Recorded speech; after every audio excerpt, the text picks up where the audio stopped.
कि रावण ने गुरु नहीं किया, उसकी दशा क्या हुई। आप ये देखिए वो कितना बड़ा वो धनाढ्य था, उसके बाद क्या नहीं था, सोने की लंका थी। ये जरूर है कि वो सोने की लंका उसकी बनाई नहीं थी, उसने भगवान शंकर से उनकी यहाँ पूजा की और सोने की लंका ले ली दक्षिणा में, वो एक अलग बात है।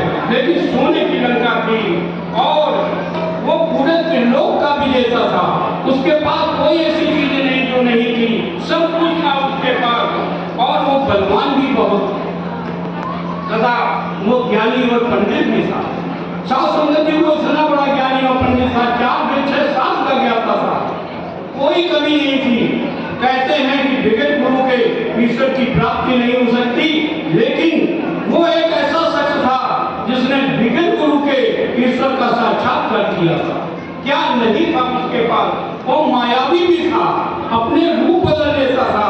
सात संगत जी उसने रूप बदल करके माता सीता का हरण किया, और जब माता सीता का हरण किया तो मंदोदरी ने कहा कि तुम चाहते तो तुम क्यों साधु के रूप में गए, तुम तो चाहते तो राम के रूप में भी हरण कर सकते थे।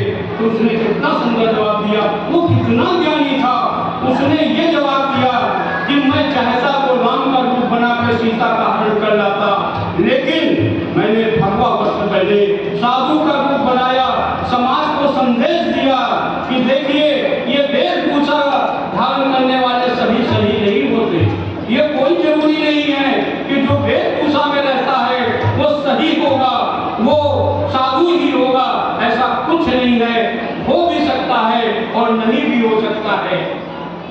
साथ में उसने ये भी कहा कि अगर मैं राम के रूप में जाता, अगर मैं राम के रूप में जाता तो मुझे ये सीता जो है ये माँ दिखाई देती, मैं उसका हरण कैसे करता, इसलिए मैंने साधु का वेश बनाया और समाज को संदेश दिया। और आपको बताएं सात संगत जी उसकी पत्नी कितनी सुंदर थी कि कह नहीं सकते, वो 5 कन्याओं में थी, जो हमारे देश के हमारे इस ब्रह्मांड की 5 कन्याएं हैं, उसमें उसका नाम था मंदोदरी का। वो बहुत सुंदर थी, लेकिन उसके बावजूद भी उसने कर्म किए, उसने गंदे कार्य किए।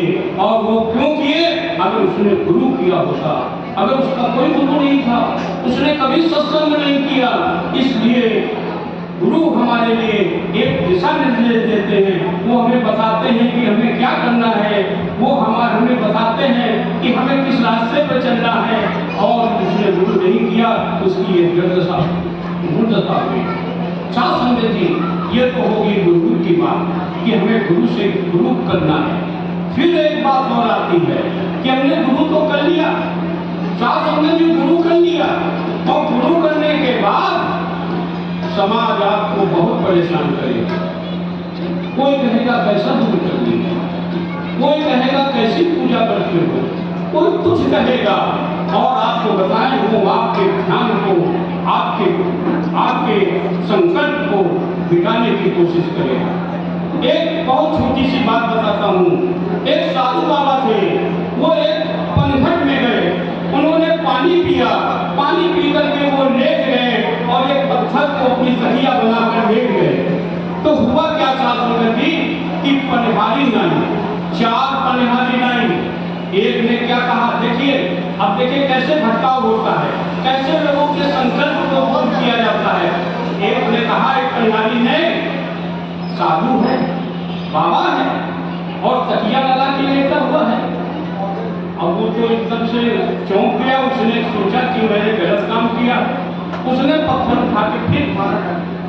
और जब उसने पत्थर उठा के फेंक दिया तो दूसरी पनिहारी ने क्या कहा, उसने कहा बाबा तो बना है, साधु तो है, लेकिन इसके अंदर घमंड अभी नहीं गया, ये जो है अभी भी खीज है इसके अंदर। अब उसने सोचा अब मैं क्या करूं, मैंने भाई तकिया भी हटा दी, पत्थर हटा दिया।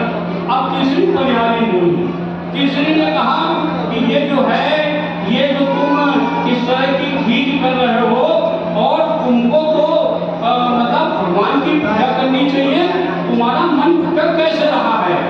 अब वो बड़ा परेशान हुआ, क्या तब तक चौथी ने कहा, उसने कहा कि तुम ये जो दुनिया में कोई कुछ भी कहता है, कोई पाखंड की बात करता है तुम उससे हट जाओ और सदैव केवल हरि का नाम लो। कोई कितना भी आपको तंग करे।